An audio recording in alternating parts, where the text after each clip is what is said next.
So I want to begin first by appreciating the meditations and what they have brought me. I've finally managed to start doing them regularly early in the morning, and I have allowed more solutions. I've always loved receiving opportunities to solve complex problems. If somebody says it's complex, I'm like, okay, good. Let's see what we can do. Let's chew on that just for a little bit because that's really juicy. Okay.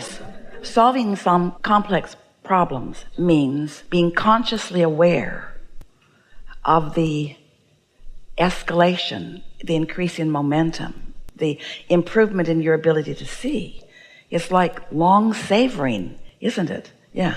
It really is the reason you create so many problems. You create complex problems because you enjoy solving complex problems, because you are sophisticated. Yes. And I love the allowing of the solution, and this new problems will surface around me in a place where it's technical and it's stuff I haven't observed before, and I have to allow learning quickly. It's just so nice when it's like I can more and more trust that a solution is going to come in what others might see as an unreasonably quick period of time. And we want to stick a few little words in here just for savoring purposes. The feeling of satisfaction is a big piece of this that we want to talk about. But the other thing is the conscious recognition of personal receptivity, knowing that you're in the receptive mode, because this is the way the universe surprises and delights you. In other words, you're ready. And when the realization comes, the revelation has already taken place. But when you're in the receiving mode, the realization of it, that realization is where the surprise and delight of life is. Most people think, oh, that's when the car's in the garage, or that's when the empire already has been created, or that's when my lover shows up and I can get my hands on her or him. But the surprise and delight really is in the incremental but steady progress toward, because of your path of least resistance. Esther was not aware of the sport of curling.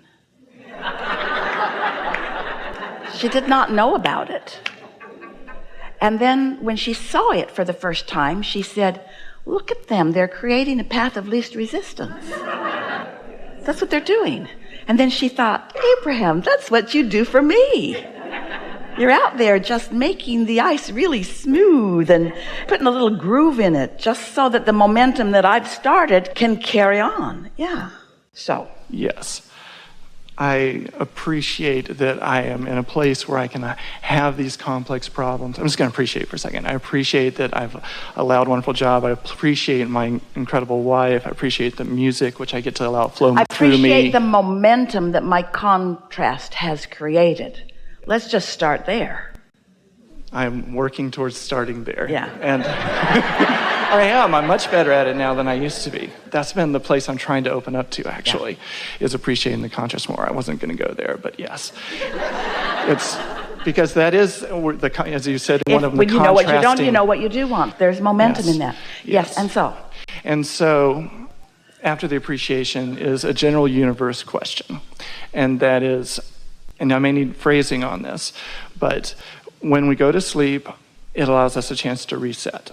That's part of the sleep mechanism. And think about why, mechanism. because we want to back up just a little bit to something that we just said that we really want you to take home with you today. And that is that fixing a problem or getting something that you want or getting to that receiving mode where ideas occur to you and you can follow them out is really best experienced by you if you put your concentration toward your readiness to receive rather than your ability to go out there and get it and make it happen.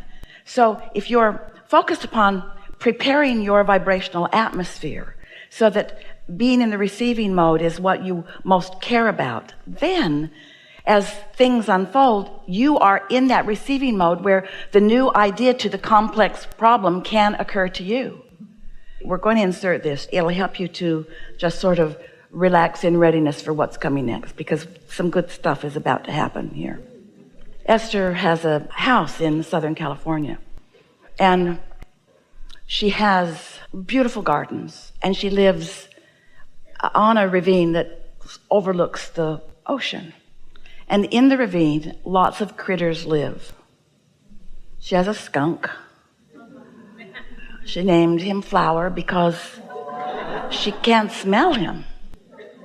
He doesn't smell like Texas skunks.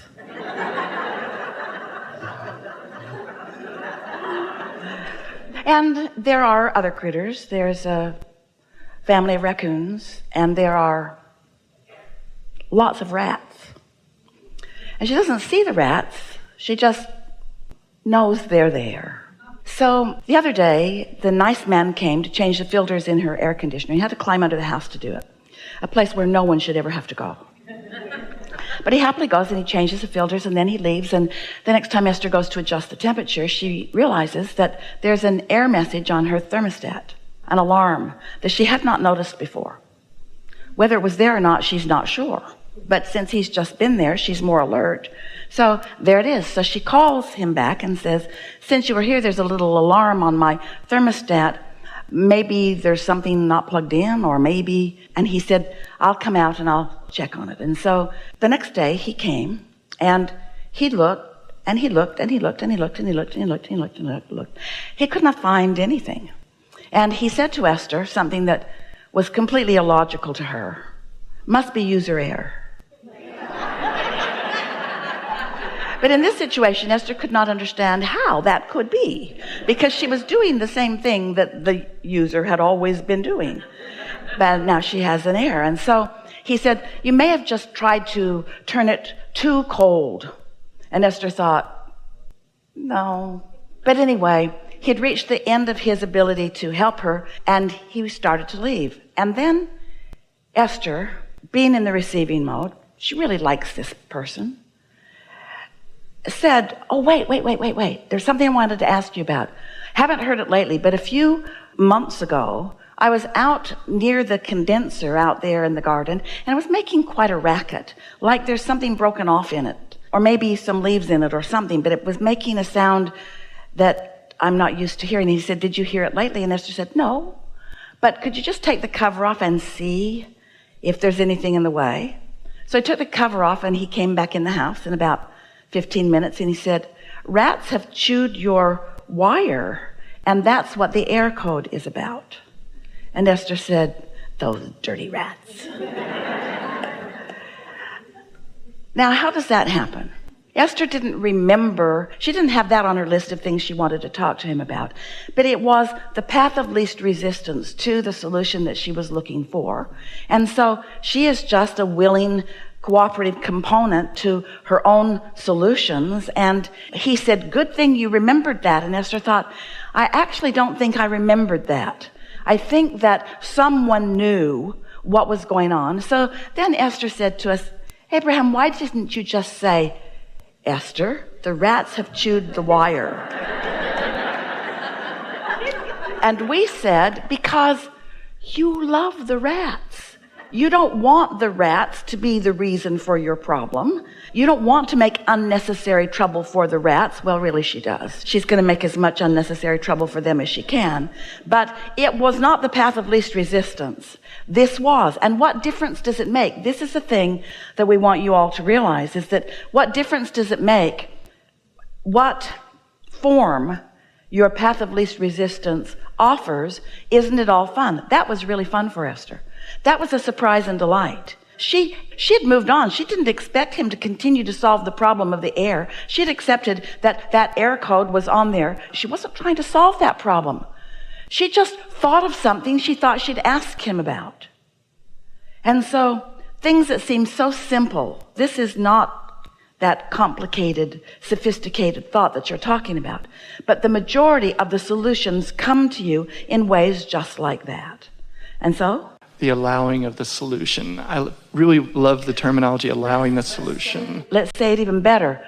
The preparing of myself for the allowing of the solution. The preparing of my happy frame of mind, which means take care of me, take my walk, drink my water, get my rest, play with people that are fun to play with, do the things that make me feel best, meditate, quiet my mind, become as resistance free as I can. Because in a resistance free zone, you get all the clues. Not because you need the clues, but because the clues are fun, because that's the hands in the clay, and that's what true creating is. Yes? And the fun is sometimes the path that you didn't get there directly by being told that, hey, the rats are the problem, but because you had something go this way and you're like, wait a second, that was an interesting path. How? Wow. Because you are interested in the creating, not the creation. It was so much more fun this way. If he'd said, yep, found it. There's something not connecting, so I just ran another wire. I took care of it. Esther would have thought, you are such a wonderful person. But this way, she got to be in on it. She got to co-create with her HVAC guy. She got to co-create with him. Yeah. Yes. So in sleeping, going back to that, it's a allowing of a reset. Because it's a slowing of momentum. In your sleep state, you're not focused. In the absence of focus on things that have been bothering you, the momentum of them is slowed way down. And so when you first awaken, the only momentum that you have for those split seconds as you awaken is the consciousness and the awareness of your inner being. So you are solution-oriented when you awaken. And so the question is, for the dream state, occasionally I'll have dreams and remember them. And in that process, rarely they're worrisome because something was generated.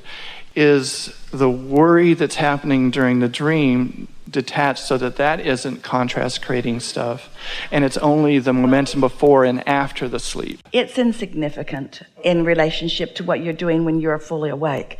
But here's a good way to look at this. Most important, you're not dreaming all night long like you think you are.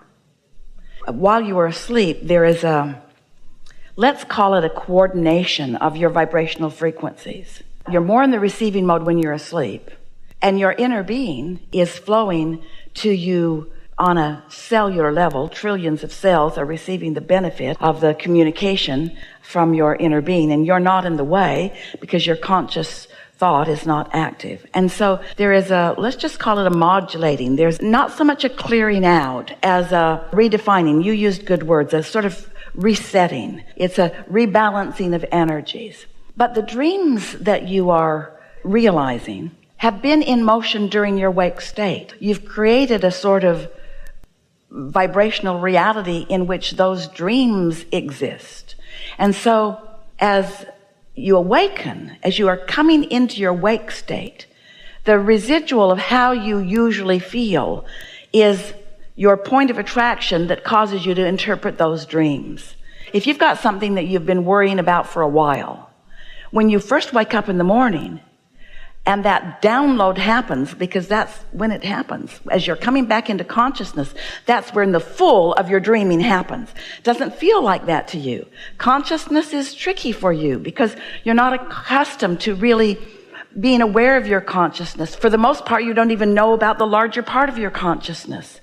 And so your dream state is only about what's been going on with you in your physical experience. And it is the residual of what you've had going on. Once you get the hang of this, and once you begin meditating more, and once you are more deliberately in the receiving mode, and once you're feeling good more of the time, your dreams morph into entirely different things. You stop solving problems during your dreams, or you stop worrying about things in your dreams.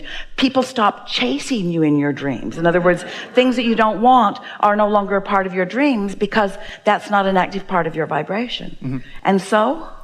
No, it was just the nature of the universe. There really wasn't a so on that because I just didn't, I had a hole there where I wasn't understanding what happened there.